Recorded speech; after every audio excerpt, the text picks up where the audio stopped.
निशिकांत जी। माननीय अध्यक्ष जी,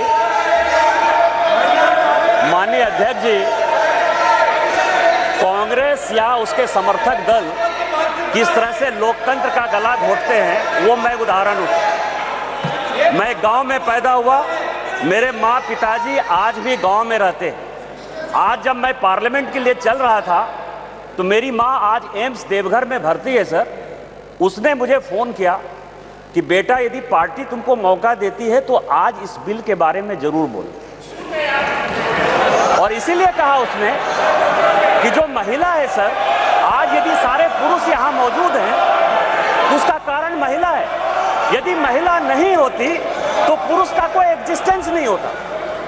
और आज चूंकि कांग्रेस की गलतफहमी है, गलती है सर, और ये जितने अपोजिशन के लोग हैं वो इतने वर्षों तक इस बिल को लेकर नहीं आए। हमारे माननीय प्रधानमंत्री जी ने ये नैतिक साहस दिखाया, हमारी पार्टी ने ये नैतिक साहस दिखाया। आज हम बिल लेकर आए हैं कि इनके पेट में दर्द हो रहा है सर। हम बरसों से सुनते रहे सर कि जननी जन्मभूमिश्च स्वर्गादपि गरीयसी, यत्र नार्यस्तु पूज्यन्ते रमन्ते तत्र देवता। लेकिन क्या हुआ? इस देश में महिलाएं स्कूल एजुकेशन के लिए परेशान थी। जब तक माननीय अटल बिहारी वाजपेयी जी की सरकार नहीं आई, सर्व शिक्षा अभियान इस देश में नहीं आया, महिलाओं का जो है शिक्षा का लेवल नहीं बढ़ पाया सर। महिलाएं यदि बच्चियां स्कूल जाती थी तो उनको जो है खाना बनाकर जाना पड़ता था सर।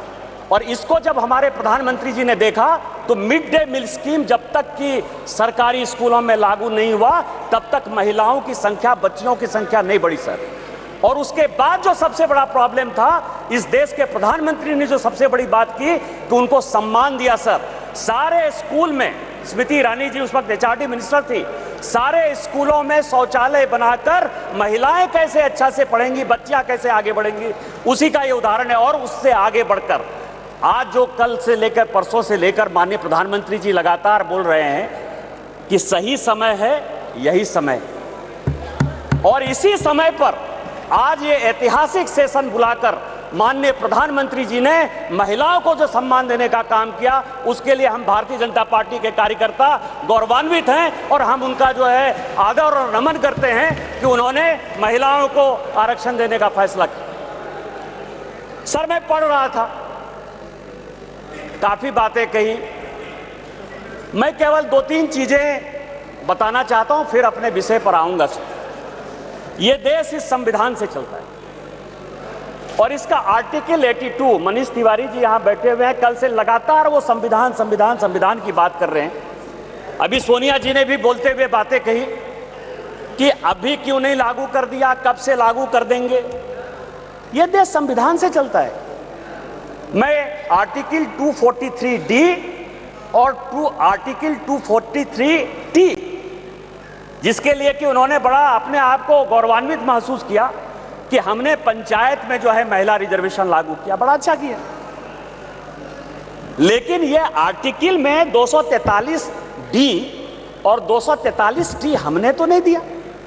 आप दोनों को पढ़ लीजिए, 243D और T क्या पंचायत में किस तरह से रिजर्वेशन होगा और म्युनिसिपल कॉर्पोरेशन में किस तरह से रिजर्वेशन होगा। आपने उसके लिए कभी ओबीसी की बात तो नहीं की। यदि इस आर्टिकल में यदि आपने डाला होता ओबीसी की बात तो आप जब करिए बहुत अच्छा, इतने वर्षों से आपको नहीं दिखाई दिया।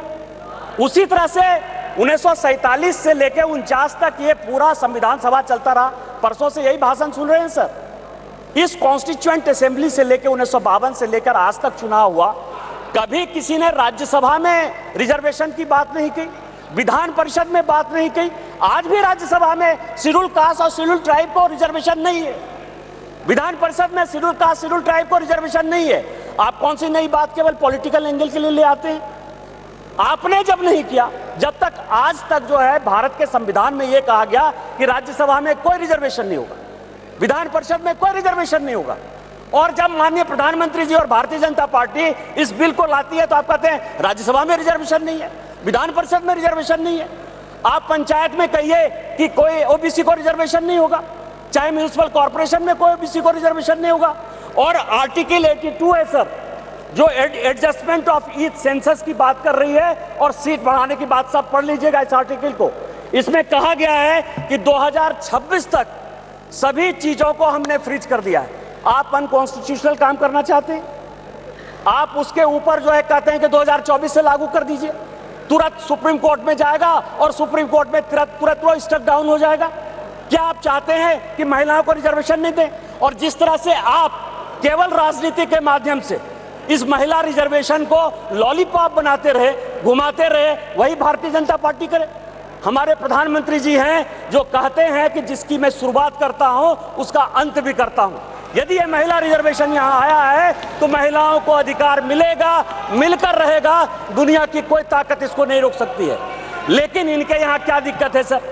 इनके यहाँ सबसे बड़ी दिक्कत है, और अभी जितने स्पीकर बोलने वाले हैं सर, वो स्पीकर 2026 में ये आर्टिकल 82 पढ़िए, संविधान को जो है पढ़िए, जो संविधान में लिखा हुआ है कि सेंसस होगा, सेंसस के बाद डिलिमिटेशन होगा, और डिलिमिटेशन के बाद जो है हम उसको लागू करेंगे।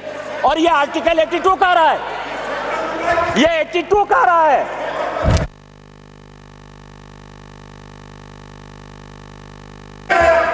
सर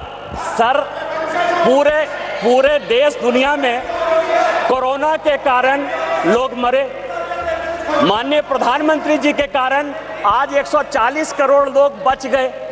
इस पार्लियामेंट को चलाने में आप जैसे लोगों को क्या समस्या हुई सर? लोकसभा, राज्यसभा, लॉबी, सभी जगह सांसद बैठकर कानून पास करते रहे। भाई मरता था तो भाई का लाश जलाने के लिए कोई नहीं जाता था, पिता मरते थे तो पिता का लाश जलाने के लिए बेटा नहीं जाता था। उस कोरोना से बचकर हम आए हैं 2 साल के बाद।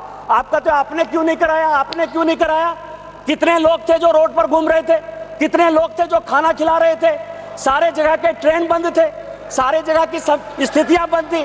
भागलपुर पूरा जो है भारत जो है किस तरह के विकट परिस्थिति में था सर? माननीय प्रधानमंत्री जी 140 करोड़ लोगों को बचा के लाए हैं, और सेंसस जो संवैधानिक चीज है उसको जब हम लागू करेंगे तो ये लागू होगा। आज आप कह रहे हो क्यों नहीं लागू किए? देश में फिर से ये गलत तरह का माहौल पैदा करने की कोशिश कर रहे हैं सर। 2020 और 21 के माहौल के बाद, कोरोना के बाद कैसे सेंसस लागू हो सकता था? कैसे सेंसस हो सकता था? और माननीय गृह मंत्री जी बैठे हैं, हमेशा कहते हैं कि मैं कोई गैर संवैधानिक काम नहीं करूंगा, कोई असंवैधानिक काम नहीं करूंगा। यदि सेंसस होना है तो उसका भी डेट घोषित होगा, सेंसस होगा, डिलिमिटेशन होगा और महिलाओं को रिजर्वेशन मिलेगा। यही तो इस बिल में है 334 से, जिसके बारे में कि माननीय कानून मंत्री जी कह रहे थे सर। लेकिन क्या समस्या है कि ये अपने जो 26 पार्टियों का एक जो घमंडिया गठबंधन बनाया है सर, इंडी अलायंस, उसके सारे नेताओं का मैं भाषण पढ़ रहा था। आज सोनिया जी जब बोल रही थी तो मुझे लग रहा था कि वो राजनीति से ऊपर उठकर बोलेंगी, क्योंकि वो अपोजिशन की आवाज थी। मैं उनका सम्मान करता हूं सर। इस महिला रिजर्वेशन के लिए जिन महिलाओं ने पार्लियामेंट के अंदर और पार्लियामेंट के बाहर सबसे ज्यादा आवाज उठाई, वो बंगाल की गीता मुखर्जी थी और भारतीय जनता पार्टी की सुषमा स्वराज थी। ये दोनों यदि नहीं रहती तो आज ये दिन भी देखने को नहीं मिलता। 33% यदि रिजर्वेशन लोकसभा और विधानसभा में यदि लागू होने वाला है और माननीय प्रधानमंत्री जी लेकर आए हैं इन 2 महिलाओं का, लेकिन सोनिया जी ने अपने पूरे भाषण में न गीता मुखर्जी का जिक्र किया, न सुषमा स्वराज का जिक्र किया। यह किस तरह की राजनीति है? अपना क्रेडिट लेना चाहती हैं कि हमारा बिल है। ये बिल आपका नहीं है, आप जो बिल लेकर आए वो गलत बिल है। और यदि इसके लिए किसी ने आंदोलन किया तो वो गीता मुखर्जी है, वो सुषमा स्वराज है। आपने ये नहीं बोलकर इस महिला बिल में भी राजनीति करने की कोशिश की। और आज का पूरा क्रेडिट जो जीता वो सिकंदर, जो गोल मारता है, यहाँ बंगाल के लोग बैठे हुए हैं, जो गोल मारता है उसी के नाम से गोल मारा जाता है। माननीय प्रधानमंत्री जी गोल मारने को तैयार हैं। ये भारतीय जनता पार्टी का बिल है और ये माननीय प्रधानमंत्री जी का बिल है, आपको ये मानना पड़ेगा। दूसरा सवाल है कि इनके जो अपोजिशन के लोग हैं सर, जो 26 पार्टियों का इंडी गठबंधन बना है, इसमें आप समझिए इनकी भावना कैसे है, महिलाओं के बारे में ये कैसा सोचते हैं।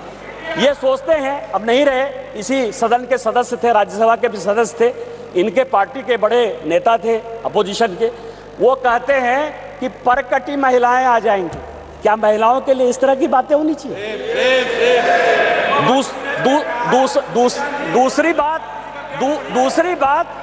दूसरी बात जो है, ये दूसरे नेता जो हैं 2011 में मैं अध्यक्ष जी आपको दो कहानी बताना चाहता हूं, और ये वर्षों से मेरे मन में था। इस पार्लियामेंट में 2 बार संजोग से मैं 2009 में सांसद बनकर आया, अनुराग ठाकुर जी से लेकर राजनाथ जी सबों के साथ काम करने का मौका मिला सर। 2011 और 2013 में 2 भयंकर घटना हुई इसी वेल में। 2011 में जब 2010 में ये बिल पास हो गया राज्यसभा में, और जब यहाँ 2011 में जिसको कि ये लागू नहीं करना चाहते थे बिल लेकर आए, और जब बिल इधर से इंट्रोड्यूस हो रहा था तो इन्हीं के सहयोगी दल के सांसदों को इसी कांग्रेस ने इसी वेल में पीटा सर। 2 बिल